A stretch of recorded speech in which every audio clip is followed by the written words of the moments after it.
Sabda TV. Assalamualaikum warahmatullahi wabarakatuh.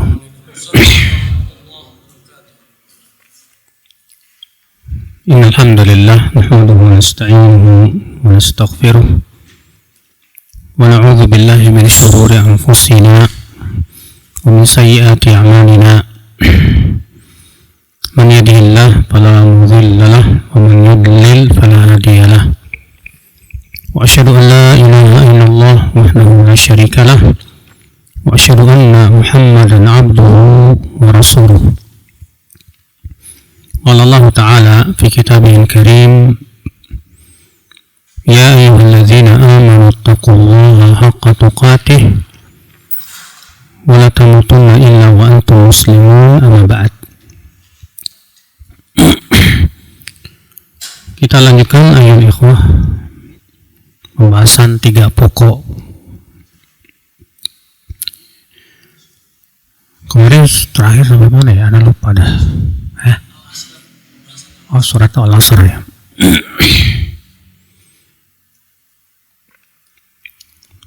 Telah kita sebutkan bahwa ada 4 kewajiban, ya. Setiap muslim harus melakukannya. Dan sudah disebutkan dalilnya, yaitu surat Al-Asr. Apa 4 kewajiban itu? Siapa yang masih ingat? Yang pertama berilmu, yang kedua beramal, ketiga berdakwah menyampaikan ilmu, yang keempat sabar. Sabar dalam apa? Sabar ketika menuntut ilmu, sabar juga ketika mengamalkan ilmu, dan sabar juga ketika menyampaikan ilmu, ya, berdakwah. Maka 3 perkara ini membutuhkan kesabaran, tidak? Sangat membutuhkan. Apa dalil daripada 3 perkara ini? Sudah kita sebutkan, itu surat Al-Asr. Ya, Allah Ta'ala berfirman, a'udzubillahi minasyaitonir rajim, wal 'asri innal insana lafi khusr illa alladzina amanu wa 'amilus shalihat wa tawasaw bil haqqi wa tawasaw bis sabri. Demi waktu asar, sebagian ulama menafsirkan demikian, atau demi masa. Sesungguhnya manusia itu benar-benar dalam keadaan merugi. Artinya manusia seluruhnya, ya, pada asalnya dalam keadaan apa? Merugi. Kecuali siapa? Kecuali orang yang memiliki 4 kriteria. Yang pertama, illal ladzina amanu, kecuali orang yang beriman. Dan tidak mungkin iman kita lurus jika kita tidak punya ilmu. Ya. Bagaimana mungkin akan lurus iman kita kepada Allah tanpa ilmu? Orang-orang musyrikin Quraisy beriman kepada Allah, beriman. Orang musyrikin Quraisy kalau ditanya siapa yang menciptakan langit dan bumi, mereka jawab siapa? Allah. Bahkan orang Quraisy itu, ya, orang-orang kafir Quraisy kalau berada di lautan ditimpa ombak besar, ternyata yang mereka seru hanya Allah saja. Tuhan-tuhannya seperti Lata, Uzza, Manat, Hubal itu ditinggalin tuh, dilupain sama mereka. Ya, Allah berfirman yang menceritakan tentang orang-orang kafir musyrikin Quraisy itu, wa idza raqibu fil fulki da'allaha mukhlishina lahuddin. Apabila mereka berlayar di lautan lalu ditimpa ombak yang besar, mereka hanya berdoa kepada Allah saja, dengan benar-benar mengikhlaskan doanya untuk Allah. Dilupain tuh Latanya, Uzzanya, karena kalau dalam keadaan genting itu mereka udah yakin Lata, Uzza nggak bisa nolong. Yang bisa nolong hanya siapa? Allah. Udah. Iya. Falamma najahum ilal barri, tapi apa yang terjadi? Ketika kami selamatkan mereka ke daratan, udah selamat dari apa? badai, idahum yusyrikun, tiba-tiba mereka balik lagi berbuat syirik, mempersekutukan Allah. Nah ini kenapa mereka sampai seperti itu? Karena mereka beriman kepada Allah tanpa ilmu. Sudah begitu mereka beribadah kepada Lata, Uzza dengan keyakinan ibadah mereka kepada Lata, Uzza ini bisa mendekatkan diri mereka kepada Allah. Iya. Makanya Allah berfirman dalam surat Az-Zumar ayat 3 ya. Walladzina takhadhu min duni awliya ma na'buduhum illa liyuqarribuna ila Allahi zulfa. Dan orang-orang yang mengambil tandingan-tandingan selain Allah itu, mereka berkata apa? Kami tidaklah beribadah kepada mereka, itu tandingan-tandingan tersebut, kecuali agar itu bisa mendekatkan diri kami kepada Allah. Lihat, mereka mengira sebatas meyakini Allah pencipta langit dan bumi sudah cukup, mas. Mereka mengira sebatas meyakini Allah yang memberi rezeki, Allah yang menurunkan hujan, Allah yang menolong, dan yang lainnya udah cukup. Mereka kira ibadah itu boleh dipalingkan kepada selain Allah subhanahu wa ta'ala. Ya. Kenapa? Karena mereka nggak punya ilmu waktu itu. Lalu Allah turunkan utus Rasulullah SAW. Maka Rasul mengingatkan kepada orang-orang musyrikin Quraisy bahwa ibadah itu hanya untuk siapa? Allah saja. Ibadah hanya untuk siapa? Allah saja. Ya. Orang Quraisynya malah nggak mau terima tuh. Nggak mau nerima dakwahnya Rasulullah SAW. Tetap saja mereka beribadah kepada siapa? Lata, Uzza, dengan keyakinan tadi bahwa ibadah mereka kepada Lata, Uzza ini bisa mendekatkan diri mereka kepada Allah subhanahu wa ta'ala. Mereka meyakini Lata dan Uzza itu bisa memberikan syafaat untuk mereka nanti di hari kiamat. Nah inilah saudaraku, ini jelas bertabrakan dengan dinul Islam, dinul Rasul, jelas bertabrakan dengan agama Islam, dan ini juga merupakan agama seluruh Nabi dan Rasul.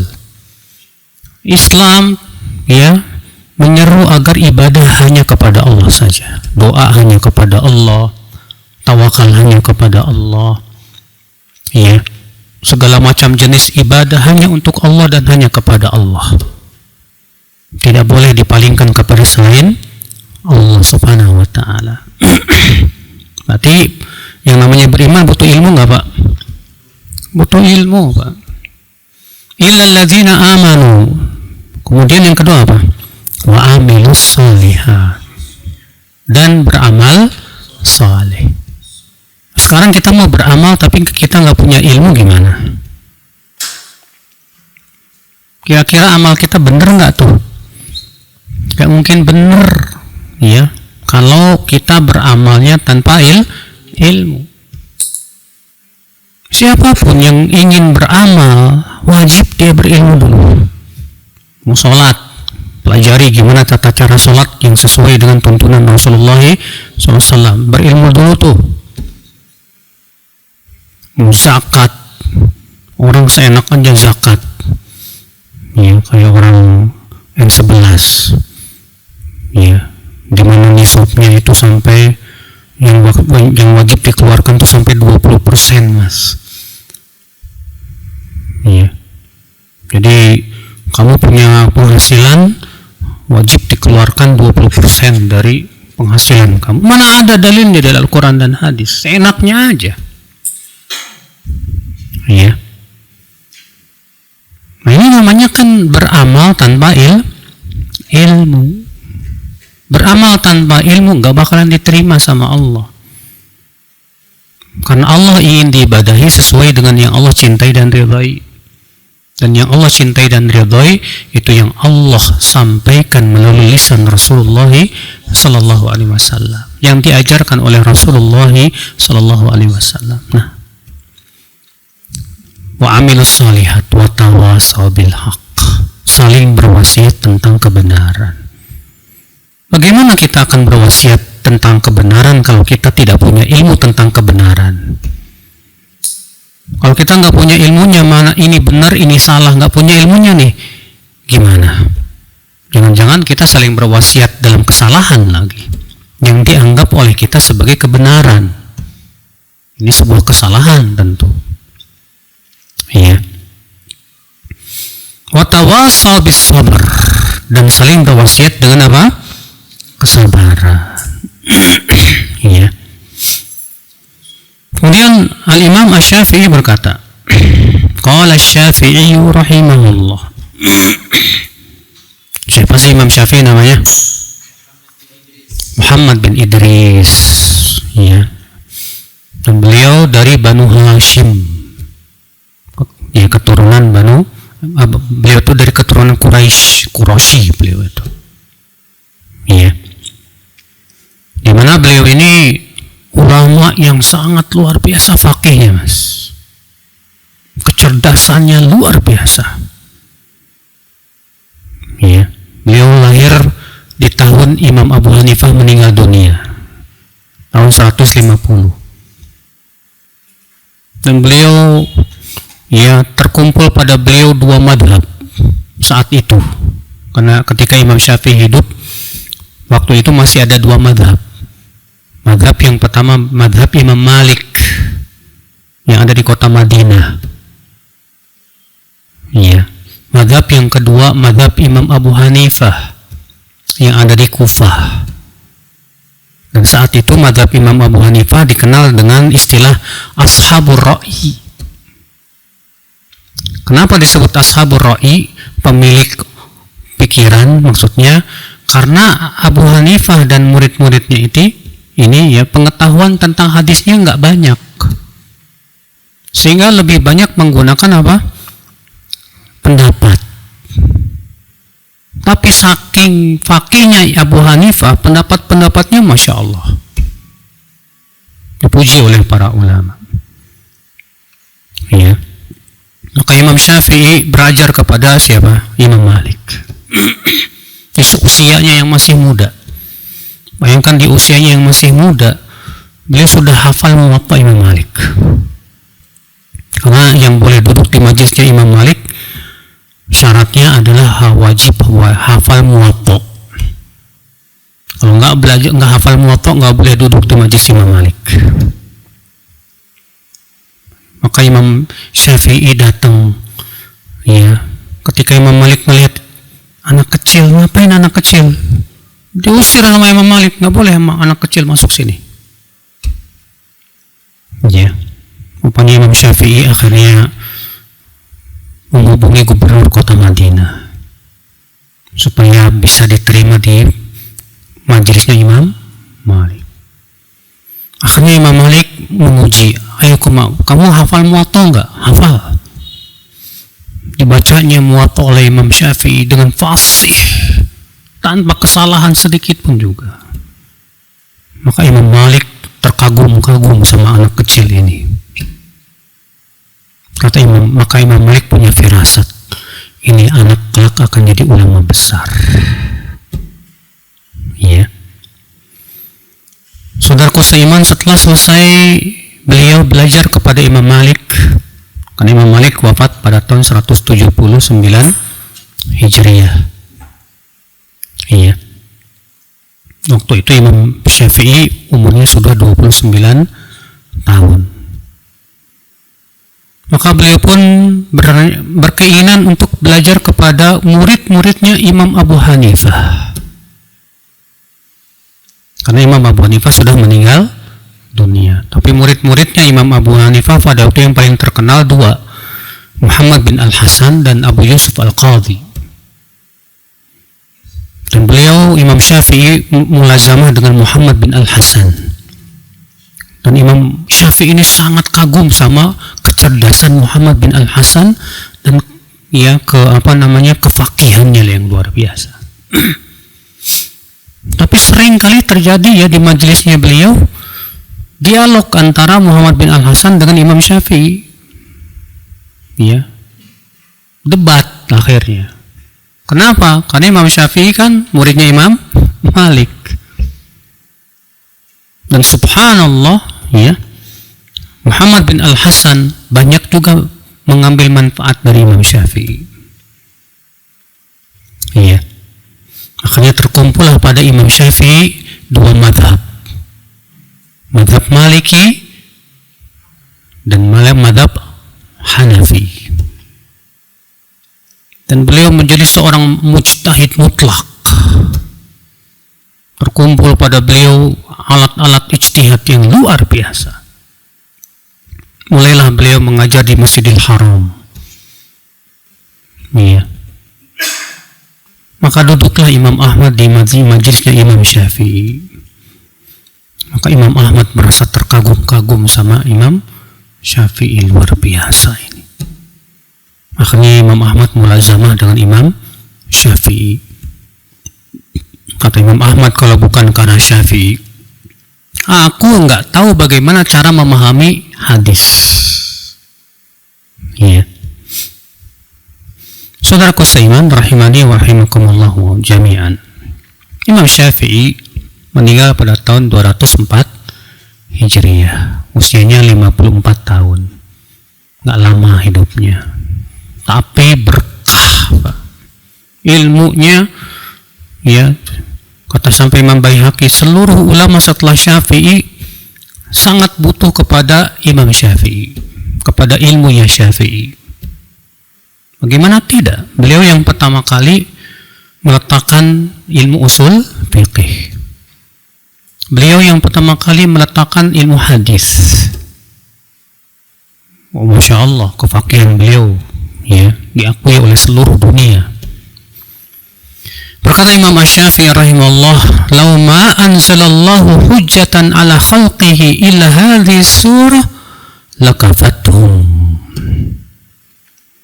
Kalaulah Allah tidak turunkan hujahnya atas hamba-hambanya kecuali surat ini saja, yaitu surat Al-Asri, maka itu sudah mencukupi mereka. Maksudnya mencukupi gimana? Ya. Syekh Utsaimin rahimahullah menjelaskan maksudnya bukan mencukupi seluruh syariat, tidak. Ya.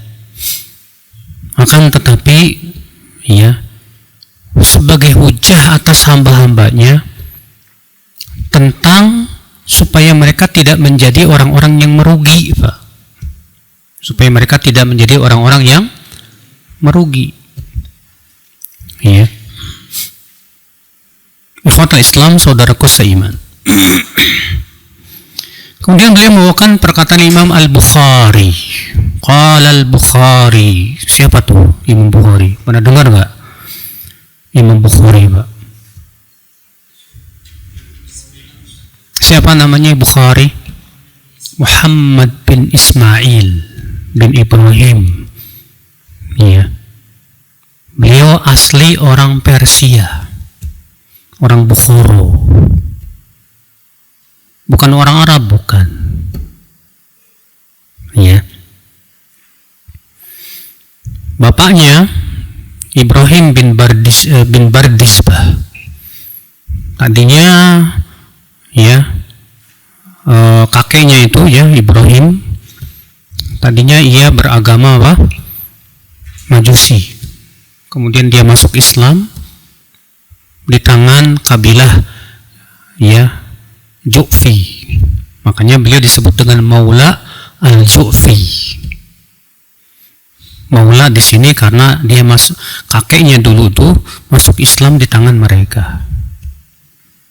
Ayahnya Ismail seorang ahli, seorang ulama yang terkenal di zamannya. Ismail bin Ibrahim bin Bardisbah. Iya. Nah, Imam Bukhari ini dari semenjak kecil diberikan oleh Allah kecerdasan yang luar biasa. Beliau, ya, sudah hafal Quran saat beliau masih kecil, Mas. Bahkan ketika umur 14 tahun saja Beliau sudah hafal 70.000 hadis dengan sanadnya.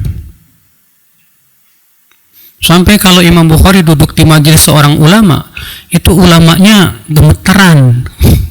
Ada anak kecil namanya Bukhari. Kenapa? Karena Imam Bukhari ini suka meluruskan kesalahan gurunya. Iya. Kalau gurunya bawain sanad salah, langsung dibenerin sama Imam Bukhari. Iya. Saat umur 18 tahun beliau sudah menulis kitab Tarikhul Kabir. Beliau berkata, aku menulis kitab Tarikhul Kabir dan aku masukkan padanya 10.000 perawi hadis. Setiap perawi aku tahu betul, aku hafal namanya, kapan lahirnya, kapan meninggalnya, di mana ia menuntut ilmu. Kalau aku sebutkan seluruhnya, pasti akan panjang bukuku ini, kata beliau. Maka kemudian beliau ringkas. Ya, beliau ringkas. Saudaraku seiman rahimani rahimakumullahu jami'an. Imam Bukhari ini Masya Allah, Pak. Beliau diakui oleh seluruh ulama-ulama di zaman itu, Pak, akan kepiawaiannya dalam ilmu hadis, Masya Allah. Sampai Imam Muslim saja, Imam Muslim itu muridnya Imam Bukhari. Iya. Sampai Imam Muslim saja mengakui. Apa kata Imam Muslim? Anta ustadzul ustadzin. Engkaulah ustadznya para ustadz. Masya Allah. Iya. Seakan-akan Imam Bukhari diciptakan oleh Allah memang untuk hadis, Pak. Sampai beliau ketika datang ke kota Baghdad diuji, ya, diuji. Ada 10 orang datang kepada Imam Bukhari menguji akan hafalannya. Yang satu berkata membawakan hadis tapi sanad dan hadisnya dibolak-balik. Imam Bukhari mengatakan saya nggak kenal hadis itu. Yang kedua bawa 10 hadis lagi, yang ketiga, keempat, sampai 10 orang. Dijawab oleh Imam Bukhari semuanya, saya tidak kenal hadis itu. Lalu Imam Bukhari berkata yang pertama, adapun hadis kamu yang pertama yang benar begini. Wah, Masya Allah. Sekali dengar langsung hafal dengan susunannya, Pak. Dibenar-benerin lagi sama Imam Bukhari. Luar biasa. Iya. Tapi Imam Bukhari qadarullah diuji oleh Allah di akhir hayatnya. Dia dituduh jahmiyah. Iya. Ditahdzir oleh seorang ulama yang bernama Muhammad bin Yahya Az-Zuhli. Sehingga akhirnya beliau diusir di kota Nisapur. Pergilah kembali ke Bukhara. Di Bukhara, ya, kembali Imam Bukhari, pokoknya tahdzirannya sampai ke Bukhara. Diusir lagi, pulang ke desanya di Khortang.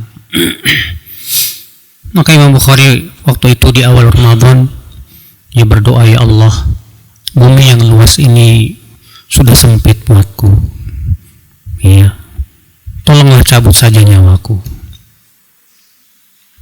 Maka Allah Subhanahu wa Ta'ala kabulkan doa Imam Bukhari. Beliau meninggal tepat pada malam hari raya. Malam hari raya Idul Fitri di tahun 256 Hijriah. Setelah dikuburkan, disebutkan bahwa dari kuburan Imam Bukhari keluar wangi yang sangat semerbak selama sebulan lamanya. Iya.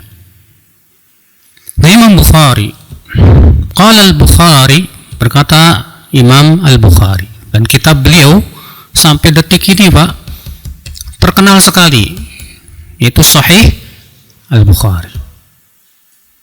Ini kitab yang paling sahih setelah Al-Quran. Kitab yang paling sahih setelah Al-Quran yaitu Sahih Al-Bukhari. Antum punya nggak bukunya di rumah? Ya, beli dong Sahih Bukhari. Iya, insya Allah nanti kita kaji di sini Sahih Bukhari. Iya. Ikhwata Islam, saudaraku seiman.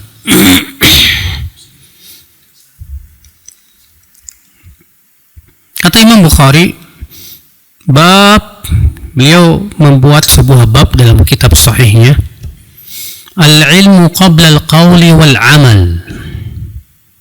Berilmu dulu sebelum berkata dan beramal. Berilmu dulu sebelum berkata dan apa? Beramal. Kemudian beliau membawakan dalilnya. Mana dalilnya kalau kita disuruh berilmu dulu, Pak? Ya. Wa dalil qauluhu ta'ala. Dalilnya yaitu firman Allah Ta'ala. Fa'lam annahu la ilaha illallah wastaghfir li dzambik. Fa'lam, maka berilmulah bahwa tidak ada ilah yang berhak disembah, diibadahi kecuali Allah saja. Ya. Apa kata Imam Bukhari? Fabada'a bil ilmi qabla al-qawli wal amal. Di sini Allah memulai dulu ilmu, fa'lam, sebelum berkata dan berbuat. Nah, ini penting banget loh, Pak. Jadikan ini sebagai patokan dalam hidup kita. Ya.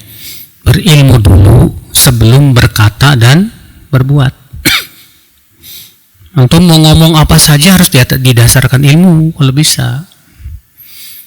Sebab kalau ngomongnya ngaco, nggak pakai ilmu, aduh. Kalau dalam masalah dunia saja, kalau orang ngomong tanpa ilmu itu bisa merusak dunia, Mas. Contoh misalnya, antum bicara tentang komputer tanpa ilmu, rusak tuh komputer. Antum misalnya sok-sok tahu bikin kue, caranya begini, padahal nggak tahu, cuma sok tahu. Kira-kira jadi nggak kuenya, Mas? Nggak bakalan. Itu urusan dunia loh, Mas. Apalagi masalah agama, din. Maka siapapun kita yang mau berbicara tentang agama harus tahu dulu dasarnya apa. Iya, dalilnya mana dari Allah dan Rasulnya. Dan siapa yang memahami demikian dari para ulama terdahulu, dari kalangan sahabat, tabi'in dan tabi'ut tabi'in. Ini zaman sekarang kita ini ya, di zaman sekarang ini banyak orang seenaknya ngomong agama ini, Mas. Pakai akal aja, pakai otak aja. Iya. Nggak ada dasarnya sama sekali. Makanya akhi, ingat, agama kita ini agama ilmiah. Agama apa? Ilmiah. Ya. Maka segala sesuatu harus berdasarkan dalil, keterangan. Ada dasarnya yang jelas. Harus ada dasarnya yang apa? Yang jelas. Ya. Kemudian beliau berkata, pada buku, "I'lam rahimakallah annahu yajibu ala kulli muslimin wa muslimatin ta'allumu hadhihi thalath masail wal amal bihinna." Ketahuilah oleh kamu, semoga Allah merahmati kamu, bahwa wajib atas setiap muslim dan muslimah mempelajari 3 permasalahan. Kalau yang pertama tadi 4, wajib 4 perkara. Sekarang ada 3 perkara yang wajib dipelajari lagi. Harus itu, Pak. Dan mengamalkannya. Ini penting sekali nih, 3 perkara yang harus kita pelajari nih. Ya. Apa itu? Yang pertama, al-ula. Annallaha khalaqana wa razaqana walam yatrukna hamala bal arsala ilaina rasula faman ata'ahu dakhalal jannah wa man asahu dakhalan nar. Bahwasanya Allah yang menciptakan kita dan yang memberikan rezeki kepada kita. Dan Allah tidak membiarkan kita hidup sia-sia. Allah tidak membiarkan kita hidup di dunia sia-sia. Akan tetapi Allah mengutus kepada kita Rasul. Maka siapa yang menaati Rasul pasti masuk surga. Dan siapa yang memaksiati Rasul pasti masuk neraka. Ini perkara ini ya fitrah kita nih Pak. Kata beliau, Allah yang menciptakan kita. Yang menciptakan manusia siapa Pak? Allah. Dan bukti pencipta manusia satu, bentuknya sama, susunan giginya sama, susunan matanya, hidungnya, dan semuanya sama, nggak ada bedanya. Makanannya dari bumi yang sama, minumnya dari air yang sama, ya tidak. Mereka hidup di bumi yang sama, atapnya langit yang sama. Apa mungkin manusia penciptanya berbeda-beda? Sangat tidak mungkin, Pak. Tapi kan aneh, yang satu menyembah api, yang satu menyembah sapi, yang satu menyembah malaikat, yang satu menyembah nabi. Emang itu yang menciptakan mereka? Secara fitrah mereka tidak mengakui. Ya, tidak mengakui itu, saudaraku seiman, rahimani wa rahimakumullah jami'an. Maka beliau ingatkan ini, bahwa yang menciptakan kita manusia Allah, pencipta langit dan bumi, pencipta alam semesta seluruhnya. Pencipta kita ini Allah. Emang kenapa kalau kita meyakini Allah pencipta kita, Mas? Kalau kita meyakini Allah pencipta kita, ada konsekuensinya. Bahwa kewajiban kita hanya beribadah kepada pencipta kita. Makanya Allah berfirman dalam surat apa? Al-Baqarah 21. Ya ayuhan nas, u'budu rabbakumul ladzi khalaqakum walladzina min qablikum la'allakum tattaqun. Hai manusia, beribadahlah kalian kepada siapa? Kepada Tuhan kalian yang mana? Yang telah menciptakan kalian. Tuh lihat. Berarti yang tidak bisa menciptakan bukan Tuhan, Pak. Coba kamu tanya sama orang yang nyembah sapi. Emang sapi yang menciptakan kamu? Enggak, kapan sapi menciptakan kita? Coba tanya orang yang menyembah matahari. Ya. Emang matahari yang menciptakan langit dan bumi? Dan menciptakan kita, manusia? Enggak. Ya. Mana buktinya bahwa matahari yang menciptakan manusia? Enggak ada. Coba kamu tanya kepada orang yang menyembah Nabi Isa Al-Masih. Apakah Nabi Isa yang menciptakan kamu? Mereka yang menyembah Nabi Isa aja tidak meyakini itu. Ya. Saudaraku seiman. Maka beliau mengingatkan di sini bahwa Allah lah pencipta kita. Allah menciptakan Nabi Adam dari tanah. Ya. Makanannya ditahan dulu, Mas, jangan dibagi-bagi dulu. Nanti antum pada makan, anak ceramah sendirian.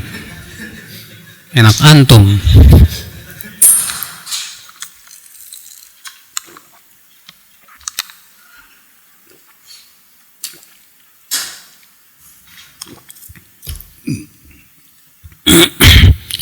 Allah menciptakan manusia yang pertama kali siapa? Nabi Adam.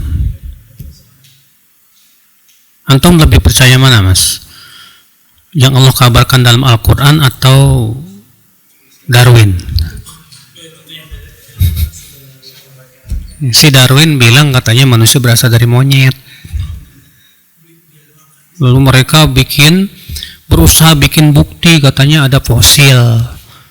Ya, fosil monyet setengah manusia. Ya. Pikitan apalah namanya, lupa lah. Ya. Kita katakan ya subhanallah. Saya juga merasa heran, Pak. Muslim karena dia labelnya, gelarnya profesor, dia sangat percaya dengan teori Darwin. Katanya bukti-buktinya ada kok. Iya. Kita katakan kira-kira bukti ini benar apa dibuat-buat nih? Kamu sudah pelajari belum? Kalau orang kafir yang memberitakan, mana bisa kita percaya, Pak? Jangankan orang kafir, Pak. Orang muslim yang fasik saja, yang suka berbuat maksiat, disuruh kita untuk tabayun dulu. Allah berfirman, ya ayyuhalladzina amanu in ja'akum fasiqum binaba'in fatabayyanu. Hai orang-orang yang beriman, kalau ada orang fasik itu artinya pelaku dosa besar, datang membawa berita, maka cross check dulu. Gimana kalau yang datang membawa beritanya orang kafir? Udah gitu beritanya bertabrakan dengan yang ada dalam Al-Quran. Ya. Mereka bikin teori evolusi. Padahal itu di Taman Safari nggak ada monyet satupun yang evolusi, Mas. Padahal tuh Taman Safari udah bertahun-tahun, Pak, puluhan tahun. Nggak pernah kita lihat ada setengah monyet setengah manusia sekarang. Iya. Coba. Nggak ada sama sekali buktinya. Tapi mereka berusaha membuat-buat bukti. Berupa tulang-tulang, tengkorak. Kalaupun itu benar, wallahu alam itu manusia apa bukan. Belum tentu itu manusia. Ya. Kalau kita lebih percaya dengan pencipta alam semesta siapa? Allah. Allah yang membuat manusia, yang menciptakan manusia, Allah lebih tahu dong. Allah lebih tahu. Kemarin waktu saya misi di Bandung, Mbak, ada seorang peneliti ya, duduk di majelis. Pasti buka penantanya jawab, dia bilang, Ustadz, saya ini seorang peneliti. Saya ini meneliti tentang apakah ada makhluk sebelum Nabi Adam, manusia. Berdasarkan penelitian, ada ternyata manusia sebelum Nabi Adam. Terus saya tanya, buktinya berupa apa, Pak? Fosil. Oke. Fosil itu menurut Bapak secara yakin itu manusia atau baru perkiraan? Atau dugaan yang kuat? Iya. Ya, semua penelitian itu tidak lepas dari paling tinggi dugaan kuat, Pak. Nggak sampai kepada keyakinan. Dan rata-rata sifatnya itu masih perkiraan, dan dugaan. Contoh aja nih kasus Gunung Padang yang lagi rame. Pernah dengar nggak? Di Garut. Ya, kalau antum buka di Google itu, di YouTube, ditemukan di Gunung Padang itu sebuah situs yang ternyata umurnya lebih tua daripada piramid Mesir. Piramid Mesir itu 4.000 tahun sebelum Masehi. Ini 5.000 tahun sebelum Masehi. Tapi semua masih dugaan. Tidak ada yang sifatnya meyakinkan, Pak. Sekarang saya mau tanya, yang Allah kabarkan dalam Al-Quran dugaan atau yakin? Yakin. pasti. Karena pengabaran dari pencipta alam semesta langsung. Iya. Maka akankah sesuatu yang yakin kita akan tolak dengan sebatas dugaan saja? Tentu ini sangat aneh. Iya. Nah, saudaraku seiman rahimani wa rahimakumullahu jami'an. Maka wajib kita imani bahwa Allah menciptakan manusia, dan manusia yang pertama kali Allah ciptakan siapa? Nabi Adam. Iya. Dimana disebutkan dalam ayat, ya, bahwa Allah menciptakan Nabi Adam itu dengan tangannya langsung. Allah ciptakan dari berbagai macam tanah liatnya, tanah kerasnya, sehingga sifat anak-anak Adam pun sesuai dengan sifat apa? Tanah. Warna kulitnya juga sesuai dengan warna tanah. Dan makanannya pun dari tanah. Iya. Obat-obatannya juga dari tanah. Ikhwata Islam, saudaraku seiman rahimani wa rahimakumullah jami'an. Ini saudaraku sekalian, wajib kita imani itu bahwa Allah yang menciptakan kita. Berarti konsekuensinya kita hanya beribadah kepada siapa? Allah subhanahu wa ta'ala. Lalu kata beliau, wa razaqana, dan Allah yang memberikan kepada kita rezeki. Yang memberikan kepada kita apa? Rezeki. Ustaz, bukannya manusia juga bisa ngasih rezeki? Buktinya tuh orang kaya ngasih rezeki buat orang-orang miskin, dikasih duit. Kita katakan, Mas, memberi rezeki itu ada dua macam. Macam yang pertama, memberi rezeki di mana rezeki itu memang permulaan dari Dia. Maka ini hanya untuk Allah, ini namanya pemberi rezeki secara mutlak. Yang kedua, memberi rezeki tapi dia permulaannya bukan Dia yang memberinya, Allah. Dia hanya sebatas sebab saja. Maka manusia, ya, hanya sebatas sebab. Yang ngasih rezeki siapa? Allah Rabbul Izzati wal Jalal. Ya. Sekarang yang menurunkan hujan dari langit siapa? Allah. Rezeki. Yang menumbuhkan tanaman-tanaman Allah subhanahu wa ta'ala. Ya. Maka rezeki itu semua Allah. Rezeki itu tidak ditentukan oleh ijazah, Mas. Sebagian orang kan punya keyakinan ijazah semakin tinggi, rezekinya semakin banyak. Kata siapa? Ada orang saya pernah ketemu waktu saya dulu, udah lama banget ya, ke Palembang. Ketemu bapak-bapak, Pak. Dia pengusaha, iya. Dan ternyata si bapak ini nggak bisa baca, nggak bisa tulis, nggak pernah sekolah dalam hidupnya, Pak. Tapi dia omsetnya per bulan 200 juta. Iya. Saya bilang, Pak, benar Bapak nggak bisa baca tulis? Nggak bisa, Pak. Saya nggak pernah sekolah, katanya. Cuman saya sama Bapak dulu selalu dimotivasi, kamu harus bekerja. Terus kok Bapak bisa SMS ke saya? Itu anak saya yang ngetikin, katanya. Ya. Ini orang nggak bisa baca tulis, tapi omzetnya, masya Allah. Siapa sih? Ya, emang yang menentukan rezeki itu ijazah, kata siapa?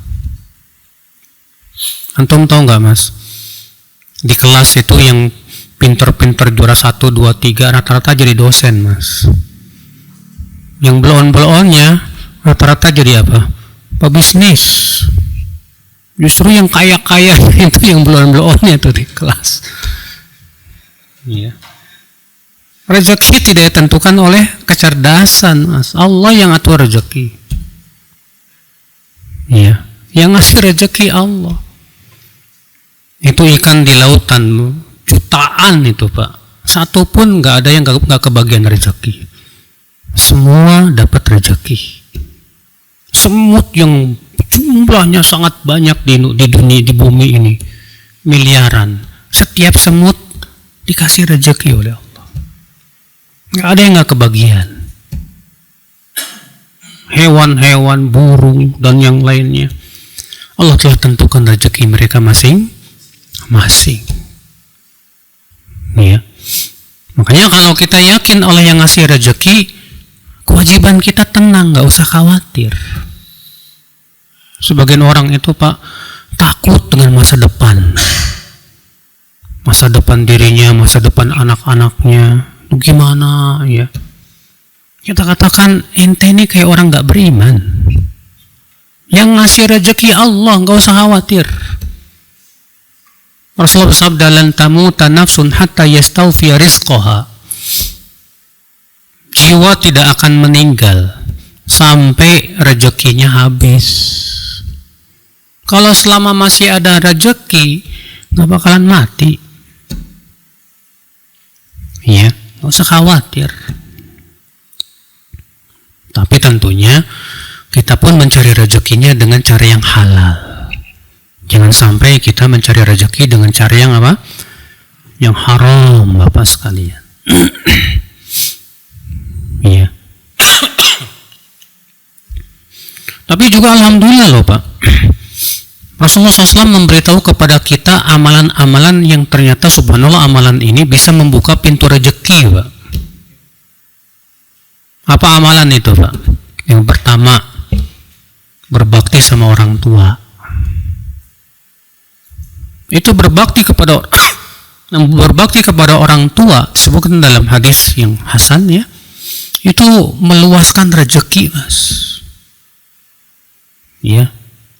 Saya dulu pernah ketemu sama seorang pengusaha, iya, kaya raya dia cerita. Dulu saya waktu masih sebagai pekerja keras, saya berusaha untuk berbakti sama ibu saya. Saya kumpulin gaji saya, tujuan saya satu, gimana caranya ibu saya bisa haji. Rupanya dia kerja, ya, gajinya hanya untuk dikumpulin. Setelah terkumpul baru datang, Bu, ini sudah ada duit buat kamu, buat ibu haji. Bisa jadi ya, keikhlasan orang tua itu ya menyebabkan ia mendoakan siapa? Anaknya. Dengan sebab itu Allah luaskan apa? Rezekinya, Mas. Masya Allah. Di antaranya juga yang kedua apa yang bisa membuka pintu rezeki, Mas? Memperbanyak istighfar. Ya Allah berfirman dalam surat Nuh, faqultu astaghfiru rabbakum innahu kana ghaffara yursilis samaa'a 'alaikum midrara wa yumdidukum bi amwalin wa banin wa yaj'al lakum jannati wa yaj'al lakum anhara. Lalu aku berkata kepada kaumku, wahai kaumku, istighfarlah kalian, minta ampunlah kepada Tuhan kalian. Sesungguhnya Dia Maha Pengampun. Niscaya Allah akan kirimkan kepada kalian air hujan yang lebat.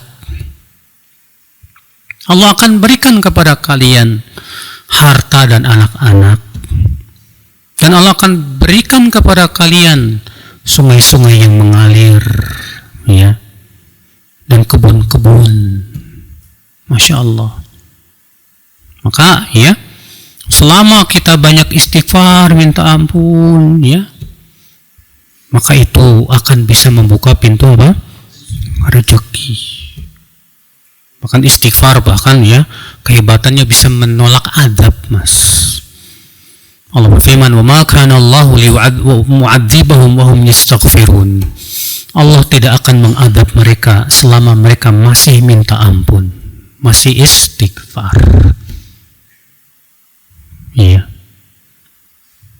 Ini makanya sekarang kita ditimpa panas yang luar biasa karena udah jarang yang istighfar, Mas. Udah jarang yang minta ampun sama Allah. Iya. Allahul musta'an. Kita lanjutkan, akhi. Di antara amalan yang membuka pintu rezeki apa lagi? Takwa. Orang yang bertakwa sama Allah itu ya dibuka pintu rezekinya. Allah berfirman, "Wa may yattaqillaha yaj'al lahu makhraja wa yarzuqhu min haitsu la yahtasib." Siapa yang bertakwa kepada Allah, Allah akan berikan jalan keluar untuknya dari kesulitannya itu. Dan Allah akan berikan rezeki dari arah yang tidak disangka. Iya. Tapi ingat, Mas, terkadang Allah ingin lihat dulu sebesar apa dan sejujur apa ketakwaan dia. Ada orang berusaha lepas dari lembaga ribawi. Gak mau dia makan riba. Sudah usaha sana sini gak berhasil. Kenapa? Karena Allah ingin melihat bagaimana kejujuran dalam taubat dia dan takwa dia. Iya. Nah ini saudaraku sekalian. Ada lagi orang ya yang dia hijrah, usahanya malah jatuh ujian. Allah ingin melihat sejauh apa sih dia ya jujur dalam hijrahnya dan keimanannya. Iya. Nah, dan pasti janji Allah itu pasti, Pak. Orang yang bertakwa kepada Allah pasti akan dibukakan pintu apa? Rezeki. Iya. Di antara amal yang bisa membuka pintu rezeki apa lagi, Pak? Tawakal. Apa itu? Tawakal. Rasulullah SAW bersabda dalam riwayat Tirmidzi dari hadis Umar bin Khattab, "Lau annakum tatawakkaluna 'ala Allahi haqqa tawakkulih la razaqakum kama yarzuqut tayr taghdu khimasan wa tarahu bitana." Kalaulah kalian bertawakal kepada Allah dengan sebenar-benarnya tawakal, niscaya Allah akan berikan kepada kalian rezeki seperti Allah memberi rezeki kepada burung. Di waktu pagi dia kosong perutnya tuh, temboloknya. Pulang-pulang sore-sore udah penuh temboloknya. Dulu waktu kecil saya senang banget piara ayam, Mas. Itu ayam pagi-pagi udah pergi sama anak-anaknya. Ayam gak punya ijazah, wala sarjana. Ya. Ayam modalnya apa, Pak? Semangat, tawakal kepada Allah. Ya. Usaha terus, patok sana, korek sana, dikorek sini. Wah, Masya Allah. Pulang-pulang sore hari, tomboloknya udah gede. Ya. Padahal dia nggak pernah belajar bisnis loh, Mas. Siapa yang ngasih rezeki? Allah. Maka Rasulullah mengatakan, kalau memang kalian tawakal, kalian sebenar-benar tawakal, benar nih jujur tawakal kalian kepada Allah, Allah akan kasih kalian rezeki seperti Allah memberi rezeki kepada burung, kepada ayam. Iya. Nah ini saudaraku seiman. Ya, amalan yang membuka pintu rezeki apa lagi, Mas? Sedekah. Sedekah itu memberkahi harta, Mas. Iya. Kata Rasulullah SAW, la yanqusu malun min sadaqah. Harta tak akan berkurang karena disedekahkan. Memang secara lahiriah hartanya berkurang, padahal sebenarnya enggak. Kalau antum sedekahkan 100.000, secara lahiriah sih berkurang 100.000, Mas. Tapi ingat, iya, antum ketika sedekah itu sama saja antum meminjamkan kepada Allah. Dan Allah sudah berjanji pasti akan membayar di dunia dan akhirat. Walaupun kita tentunya Pak lebih mengharapkan dibayarnya nanti aja di akhirat. Iya. Tapi Allah Subhanahu wa Ta'ala sudah berjanji bahwa dibayarnya kontan di dunia dan akhirat. Makanya antum lihat, tidak pernah ada kan kita dengar orang yang jatuh miskin karena gara-gara rajin sedekah. Iya. Kalau ada orang yang jatuh miskin, biasanya akibat daripada apa? Bukan sedekahnya, bukan. Tapi karena ada sebab yang lain, maksiat dia. Atau misalnya karena riba yang dia lakukan, atau karena hartanya memang tidak halal. Iya. Lihat Abu Bakar pernah mensedekahkan seluruh hartanya. Tapi apakah setelah itu Abu Bakar miskin? Enggak. Malah semakin bertambah kekayaannya. Jadi nggak usah khawatir ya. Kalau antum sedekah itu nggak usah khawatir. Pasti diganti sama Allah, bahkan itu membuka pintu rezeki, Mas. Iya. Antum kasih orang-orang susah yang melarat hidupnya. Bisa jadi antum kasih doa mereka dengan penuh keikhlasan. Ya Allah, berikan dia rezeki yang lapang. Dengan doanya orang-orang yang miskin ini Pak, dengan penuh keikhlasan, Allah kabulkan buat kita. Iya. Ini saudaraku seiman, rahimani wa rahimakumullah jami'an. Tapi kita lanjutkan, annallaha khalaqana, bahwasanya Allah yang telah menciptakan kita, yang telah memberikan rezeki kepada siapa? Kepada kita. Iya Pak ya. Tapi ingat ya Pak, rezeki yang paling penting itu rezeki hidayah, Mas. Kita selama ini menganggap rezeki itu berupa fulus, duit, harta. Padahal yang paling mahal rezeki pemberian dari Allah itu apa? Hidayah. Kita bisa beramal soleh, itu rezeki yang luar biasa. Tapi masalahnya Pak, banyak di antara kita tidak pernah menganggap sholat itu rezeki dari Allah. Banyak orang Pak, banyak di antara kita ya, ketika sudah dikasih rezeki banyak sama Allah, dia takut jatuh miskin, hilang rezekinya. Tapi banyak di antara kita ketika dikasih rezeki hidayah, dia nggak takut kalau hidayahnya hilang. Padahal rezeki hidayah jauh lebih mulia dibandingkan rezeki harta. Ya. Jadi kita jangan memandang rezeki itu hanya sebatas duit, harta. Itu kecil rezeki itu. Ya. Saudaraku seiman. Baik, kita lanjutkan ke apa yang pertama ini, insyaallah pada pertemuan yang akan datang, Mas. Baik, saya kira itu cukup sampai sini ya. Semoga yang saya sampaikan bermanfaat. Subhanakallah bihamdik, asyhadu an la ilaha illa anta, astaghfiruka wa atubu ilaik. Assalamualaikum warahmatullahi wabarakatuh.